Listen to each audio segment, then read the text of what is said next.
આજે છે શ્રાવણ મહિનાનો મંગળવાર. જેમ શ્રાવણના સોમવારનું અનેરું મહત્વ છે, એવી જ રીતે શ્રાવણનો મંગળવાર પણ વિશેષ છે. શ્રાવણના મંગળવારે થાય છે માં મંગળા ગૌરીનું વ્રત. આવું જાણીએ આ વ્રતના વિધિ વિધાન અને મહાત્મ્ય જ્યોતિષાચાર્ય ઉર્વિશકુમાર પંડ્યા પાસેથી.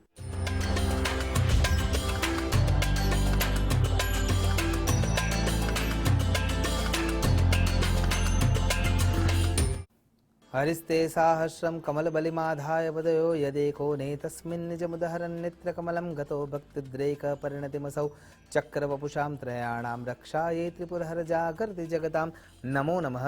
તમારા બધાનું સ્વાગત કરું છું આધ્યાત્મિક મહાશક્તિમાં. આજના દિવસે આમ તો શ્રાવણ મહિનાના પ્રત્યેક મંગળવારે જે વ્રત થાય છે એનું નામ છે મંગલા ગૌરી વ્રત. ભગવતી પાર્વતીએ ભગવાન સાંબ સદા શિવને પ્રાપ્ત કરવા માટે થઈને શ્રાવણ માસમાં પ્રત્યેક દિવસે અલગ અલગ પ્રકારના વ્રત વિધિવિધાન કર્યા હતા. એમાંનું સૌથી શ્રેષ્ઠકર અને સુયોગ્ય વ્રત જે મંગળવારના દિવસે કરવામાં આવે છે, શ્રાવણ માસના પ્રત્યેક મંગળવારે જે કરવામાં આવે છે એ વ્રત એટલે મંગલા ગૌરી વ્રત. તો આવો જાણીએ આ વ્રતનું મહાત્મ્ય અને એની કથા. જેને પણ મંગલા ગૌરી વ્રત કરવું છે એને સુયોગ્ય સ્નાનાદિક કર્મ કર્યા પછી મંત્ર જપ દ્વારા સિદ્ધ કરેલી માટીનું પિંડ પાર્વતીના રૂપમાં સ્થાપિત કરવાનું છે અને ત્યાં ભગવતી પરાંબાને તમારા મનની ઈચ્છા કહેવાની છે, ઉપવાસી રહેવાનું છે, રાત્રિ જાગરણ કરવાનું છે અને ભગવતીની અનુકંપા પ્રાપ્ત કરવાની છે. શ્રાવણ માસના અંતિમ મંગળવારે સુયોગ્ય બ્રાહ્મણ દંપતીને બોલાવી શણગાર આપી, વિવાહિતાના શણગાર આપી, અન્ય દ્રવ્ય આપી, અન્નદાન, વસ્ત્રદાન અને દક્ષિણાદાન આપી ભોજન કરાવી અને પારણ કરવાનું હોય છે. તો હવે જાણીએ એની વ્રત કથા. ઘટના એવી ઘટેલી હતી કે એક શેઠ હતા અને એની પત્ની હતી. તમામ પ્રકારનું સુખ એમના ઘરમાં વ્યાપ્ત હતું, કેવળ સંતાન પ્રાપ્ત થયેલું નહોતું અને આ વિવળતાના કારણે થઈને સોનાના થાળીમાં જમતા હોવા છતાંય એમાં સ્વાદ રહેતો નહોતો અને એ દુઃખના કારણે થઈને વારે વારે એ પોતાના જીવનને ટૂંકાવવા માટે પ્રયત્ન કરતા હતા. પરંતુ એકવાર એક બ્રાહ્મણ દેવતા સાધુ રૂપે ત્યાં પરિવારચક વ્રત લઈને નીકળી રહ્યા હતા અને આ શેઠ જઈને પ્રણામ કરે છે અને એમ કહે છે કે મારે ત્યાં શેર માટેની ખોટ છે, કોઈ એવો ઉપાય બતાવો કે જેના થકી અમારું જીવન એ કિલકારીને સાંભળવા માટે જે તરસી રહ્યું છે એ પૂર્ણ થાય. અને એ વખતે એ બ્રાહ્મણ દેવતા સાધુ રૂપે એને એમ કહે છે કે ભગવાન સાંબ સદા શિવ અને દેવી પાર્વતી જગતના માતા પિતા છે, એટલે તમારે જો સુયોગ્ય સંતાન પ્રાપ્ત કરવું છે તો એમની શરણમાં જાઓ અને વ્રત વિધિવિધાન સમજાવે છે. વ્રત વિધિવિધાન સમજાવતાની સાથે જ બ્રાહ્મણના બોલેલા વચન પર વિશ્વાસ રાખીને શેઠ અને શેઠાણી પૂજા અર્ચનાની શરૂઆત કરે છે. થોડાક જ સમયમાં એ તપના પ્રભાવથી જે શેઠ છે એના સ્વપ્નમાં ભગવાનના અનુકંપાથી માં પાર્વતી પ્રગટ થાય છે અને કહે છે કે તારા તપથી, તારા વ્રતથી હું ખુશ છું અને એ ખુશીના કારણે થઈને તને સંતાન ચોક્કસ મળશે. અને આ સ્વપ્ન જોયા પછી એને ખુશીનો પાર રહેતો નથી. એ પોતાની પત્નીને પણ જણાવે છે, પણ આગળ કશું સમજાતું નથી અને આ તરફ માં પાર્વતી ભગવાન સાંબ સદા શિવને અનુરોધ કરે છે કે આ શેઠ અને શેઠાણીને ત્યાં સંતાન પ્રાપ્ત થવું જરૂરી છે.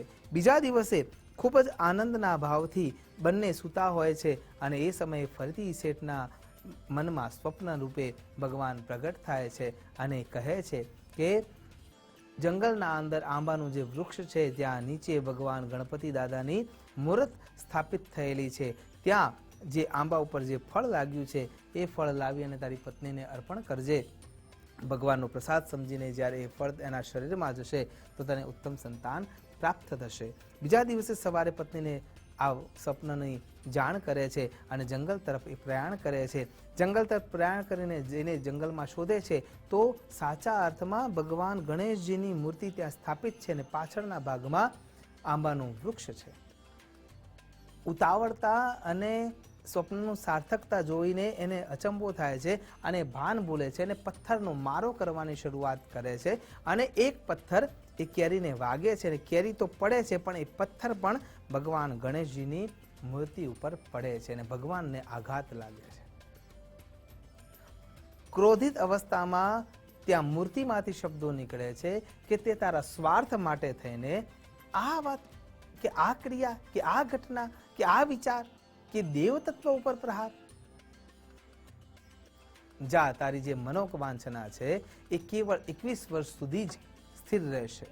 કેમ કે માં પાર્વતીએ વચન આપ્યું છે એટલે એમાં મિથ્યા તો કરી શકાય નહીં, પણ એ 21 વર્ષ સુધી જ રહેશે. કેરી લઈને ઉતાવળમાં એ પાછો જાય છે. કેરીના ફળના કારણે થઈને ભગવતી પાર્વતીની અનુકંપાથી, ભગવાન સાંબ સદાશિવની કૃપાથી શેઠ અને શેઠાણીને ત્યાં દીકરો જન્મે છે. પણ શેઠના મનમાં એ વિચાર વ્યાપ્ત થતો જાય છે કે આનું આયુષ્ય 21 વર્ષનું. આ વાત કોઈને કરતો નથી, પોતાના અંદર જ એના મનમાં ચિંતા વ્યાપ્ત રહે છે અને બાળપણથી જ એ બાળકના જીવનમાં અભિવૃદ્ધિ થાય, આયુષ્યનું વૃદ્ધિ થાય એ હેતુથી એ કંઈક ના કંઈક ક્રિયાઓ કરતો હોય છે, પણ સંતોષ મળતો નથી.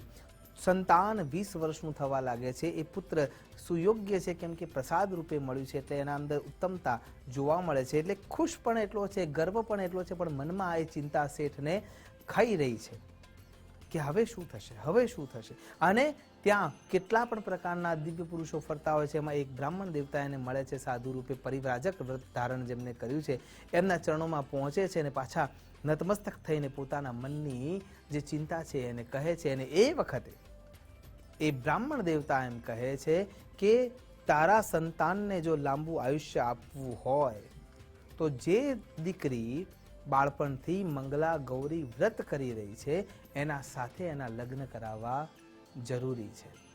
અને આ વાત જાણે કે કોઈ મરતા વ્યક્તિને ઔષધિ મળી રહી હોય, સંજીવની મળી રહી હોય એટલી ખુશીથી એના મનમાં ટંકારો કરી જાય છે. અને એ શોધી રહ્યો છે કે એવી કઈ સ્ત્રી છે કે જે સતત બાળપણથી મંગલા ગૌરી વ્રત કરી રહી છે. અને એ નદી કિનારે જઈને બેઠો છે, ચિંતામાં મગ્ન છે. એ વખતે ત્યાં કમલા અને મંગલા નામની 2 સ્ત્રીઓ આવે છે અને બંને સ્ત્રીઓ વાતો કરતી હોય છે. અને એ વખતે કમલા એમ સમજાવે છે કે મને મારા જીવનની જે ઉત્તમતા પ્રાપ્ત થઈ છે એ બાળપણથી કરેલા મંગલા ગૌરી વ્રતના આધારે જ પ્રાપ્ત થઈ છે. આટલો અવાજ જ્યાં શેઠના મનમાં પહોંચે છે, કાનો સુધી પહોંચે છે, રવકાર પહોંચે છે અને તરત એના મનને આનંદ મળી જાય છે. શેઠ એ દીકરીના ઘરે જઈને માંગવું નાખે છે. શેઠનું સમાજમાં મોટું નામ હોવાના કારણે થઈને ત્યાંથી હા પડી જાય છે અને લગ્ન કરવામાં આવે છે. લગ્ન કર્યા પછી પહેલા જ દિવસે કહે છે કે બેટા આ તકલીફ છે અને મેં તારાથી છુપાવ્યું હતું પણ મને માફ કરજે. અને એ વખતે દીકરી સંકલ્પના કરે છે કે ભગવાન શ્રી ગણેશ શ્રાપ આપશે તો મારું જીવન મંગલમય થશે જ નહીં, કેમ કે તો મંગલ મૂર્તિ છે. એ એમના શબ્દોને પાછા લેશે જ. અને એ હેતુથી માં પાર્વતીને યાદ કરે છે. માં પાર્વતી એને પ્રત્યક્ષ દર્શન આપે છે અને કહે છે કે મારા પુત્રનો શ્રાપ મિથ્યા થઈ શકે એમ છે નહીં, પણ તારું તપ એટલું પ્રબળ છે એટલા માટે હું વરદાન રૂપે એ શબ્દોને પાછા લઈ લેવડાવીશ. અને ત્યાં એમ કહે છે કે સર્પદંશથી તારા પતિનું મૃત્યુ થવાનું છે, પણ એ સમયે જ્યારે સર્પ આવે ત્યારે દૂધના કટોરા તૈયાર રાખજો જેમાં સાકર મૂકેલી હોવી જોઈએ અને મીઠું તૈયાર થયેલું જે દૂધ છે એ સર્પ પીશે. અને બાજુમાં માટલું પણ રાખશો અને એ માટલામાં જ્યારે સર્પ જાય ત્યારે એના ઉપર સૂતરના વસ્ત્રથી આચ્છાદન કરીને એને અંદર મૂકી રાખજો. આટલેથી બપોરનો સમય પૂર્ણ થાય ત્યાં સુધી એના ઉપર ઘાત છે એ ઘાત પૂર્ણ થઈ જશે, પછી એને 100 વર્ષનું જીવન મળવાનું છે. અને ક્રિયા એ જ પ્રમાણે થાય છે. સર્પ આવે છે, દૂધને પીવે છે, માટલામાં પ્રવેશ કરે છે, દીકરી ઉપરથી કપડું બાંધી દે છે, ભગવતીની આરાધનામાં મગ્ન થઈ જાય છે. એક તરફ શેઠ બેઠા છે, શેઠાણી બેઠા છે, સંતાન બેઠ્યું છે, પત્ની બેઠી છે અને એ સમય વ્યતીત થઈ જાય છે. ભગવાન ગણેશ પોતાના બોલેલા શબ્દોને પાછા લે છે. ભગવતી માં મંગલા ગૌરી ત્યાં આવીને હાજરી પુરાવે છે અને એ દીકરાને 100 વર્ષનું આયુષ્ય આપે છે. કહેવાનો અર્થ એ છે કે જ્યારે તમે કોઈ પણ વ્રત કરો છો, તપ કરો છો, વિધિ કરો છો, વિધાન કરો છો, એનું પુણ્ય કદાચ દેખાતું નથી એટલે મળતું નથી એવું જરાય નથી. તો આ વ્રત એવું છે કે કેવળ એના વ્યાપન કરવાથી તમને એવી શક્તિ મળે છે કે જે તમારા આયુષ્યમાં અભિવૃદ્ધિ કરી શકે છે. પુરાવો ક્યાં મળે છે? માર્કંડેય ઋષિ, જેમને કેવળ 12 વર્ષનું આયુષ્ય મળ્યું હતું, એને 1,20,000 વર્ષનું આયુષ્ય કેવળ મહામૃત્યુંજય મંત્રના જપથી અને બ્રાહ્મણોના આશીર્વાદથી મળે છે. એટલા માટે એવું જરાય નથી કે આપણે આપણા આયુષ્યને વૃદ્ધિ ના કરી શકીએ. એમાં વધારો થઈ શકે છે, પણ એના પાછળ જરૂર છે સતત તપની. અને આ મંગલા ગૌરી વ્રત એ સૌને ઉત્તમ આયુષ્ય આપનાર છે. આશા કરું છું કે દેવી પાર્વતી જે મંગલતા આપનારી ગૌરી છે એ આપણા જીવનમાં સદૈવ મંગલતા અર્પણ કરે, એ જ અભ્યર્થના સાથે નમસ્કાર. અસ્તુ સદા શિવોહમ. નમો નમઃ.